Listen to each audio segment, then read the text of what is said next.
Hello, everybody. Hello, and welcome back to my channel. Welcome to this sixth day of sharing my interview experience.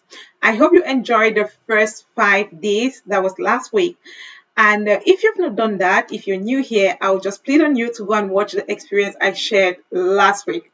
I think it was quite interesting. I enjoyed it, and I hope you did too.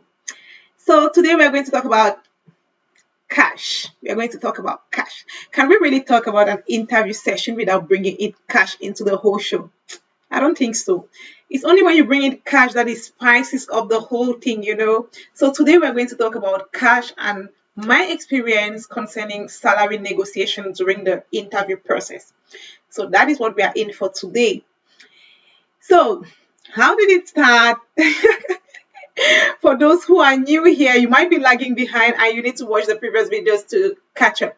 So as I told you before, I started working with Accenture, and the first contract, I don't think I really negotiated the contract because it was kind of a special program which aimed at bringing girls into the tech sector, girls without a background into the tech sector by teaching them how to code.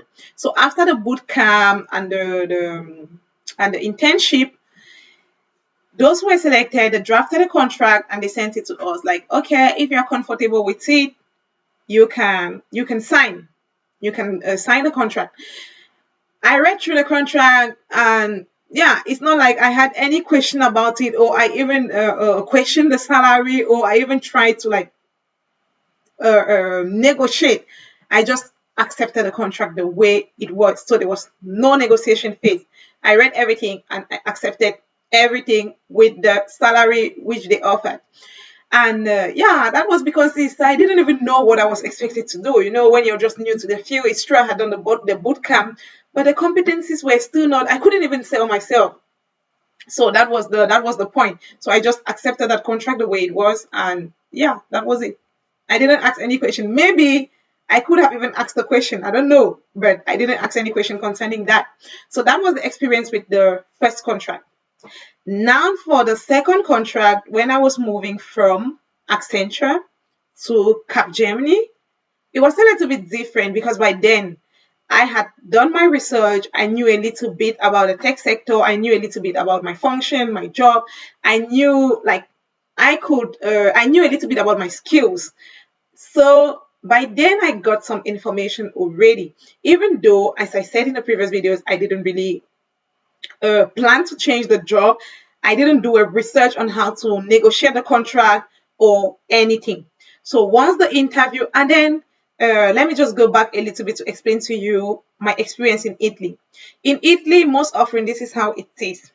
When the employer calls you, in the case where you are not the one who sent your application or your CV, or maybe they saw your CV on LinkedIn or something like that.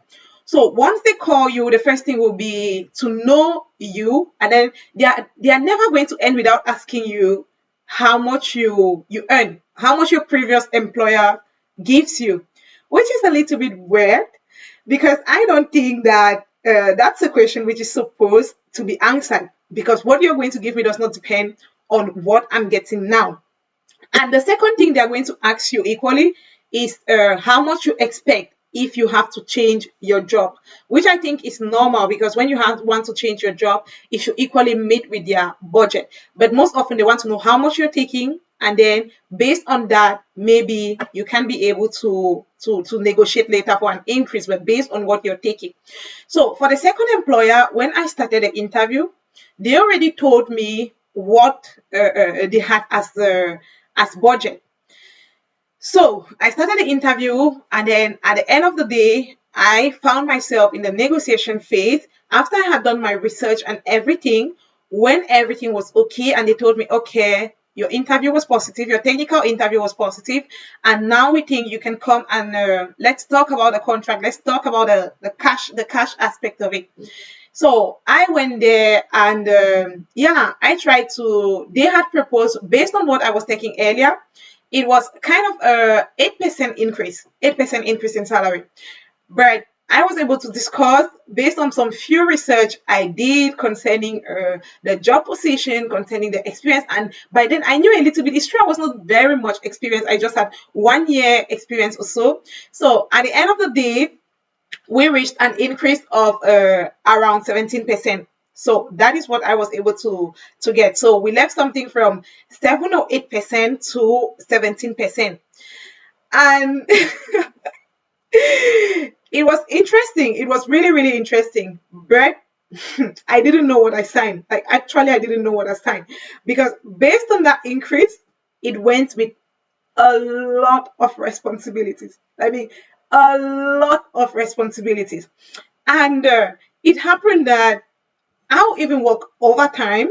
Like, sometimes I used to stay in the office for long, long hours.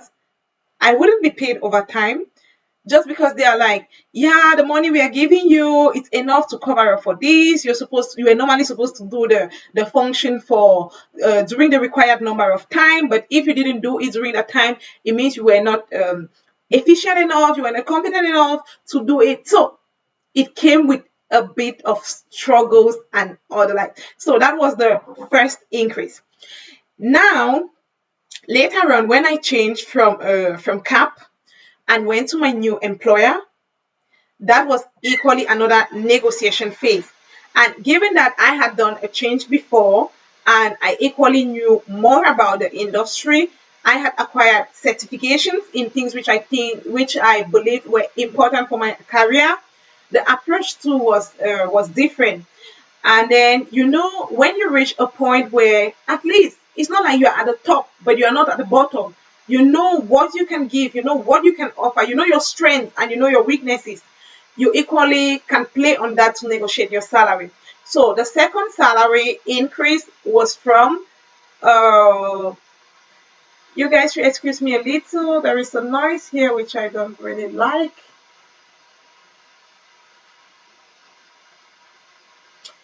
Okay, so the second point was the increase. The second change, there was an increase of 12%. So that is the negotiation I was able to do at that point. So the first one 17% and the second one was 12%. That is what I was able to get. So based on my experience, if I had to like advise people like me who are new to the industry, I'm going to say the first thing is when you want to negotiate your salary, do a research online. That's the mistake I did like at the beginning. I was just giving numbers. I don't even know on which criteria. For the first one, I was just giving numbers. I didn't really do research to know what the industry was giving out, what the market was giving out. So I went a little bit blind. So do your research and know what the market offers. What does the market offer for similar competencies like yours? And when you do the research, focus on your area, because if you don't focus on your area, you're going to be misled. For example, in the United States, when I do my research, developers are highly paid in the States. I don't know if it's everywhere, but the main areas I've come across, they are highly paid.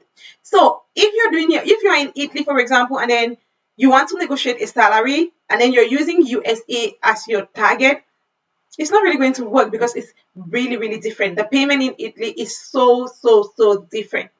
Then the second thing I'm going to say is know your worth. It is very important to know what you can offer, know what you can bring to the table when you want to negotiate your salary. Because when you know your worth, when you know what you can offer, you can always negotiate a better salary compared to when you're scared, when you don't really know what you can do. Even if you can do the things but you're not confident about it, you're going to negotiate a really a low salary compared to somebody who knows his worth. The fact that you're new to the industry, maybe like me, and you don't have experience, you don't have an educational background, can scare you. Like just like me at the beginning, I really doubted a lot my competence. I didn't believe I could do anything. I was always behind. Like I always I was always at the background, if I can put it that way. But with time, if you know your worth, if you know what you can offer, if you know your capabilities, you can sell yourself more. Because if you build projects, if you do a lot of things on your own, when you reach, you're going to demonstrate to the employer that in as much as I'm new into the field, I do a lot of things on my own. I can do X, Y, Z. And that is why I'm negotiating for this salary. And the next thing is, don't be afraid to say what you want. When you've done your research, when you've reached the final stage where they have confirmed your competencies, when they know what you can offer, when they feel that you are that person, they want to fit into that position, there comes the time of negotiation. And if you reach the negotiation phase, it means they have seen something in you. So when you reach the negotiation phase, you shouldn't shy out, or you shouldn't be scared of saying what you want, because most often we don't get what we want because we don't express ourselves. So in a worst case scenario, they're not going to chase you, or they're not going to beat you up. In a worst case scenario, they're going to tell you, you know what you're asking for is more than our budget. They will think about it. From my experience, they might think about it and they come back to you and then they say, no, it's more than our budget. Either you take this, or we are definitely going to go for someone else. And then maybe if it was too high, you can get something lower, but not too low, rather than just selling yourself very cheap just like that and not gaining anything. So that is the little experience I wanted to share with you guys, and I hope you have learned something from it. When you go for your negotiation, do your research, try to know the industry, what the market offers for similar competencies, the years of experience, know your worth, very important, know what you can offer.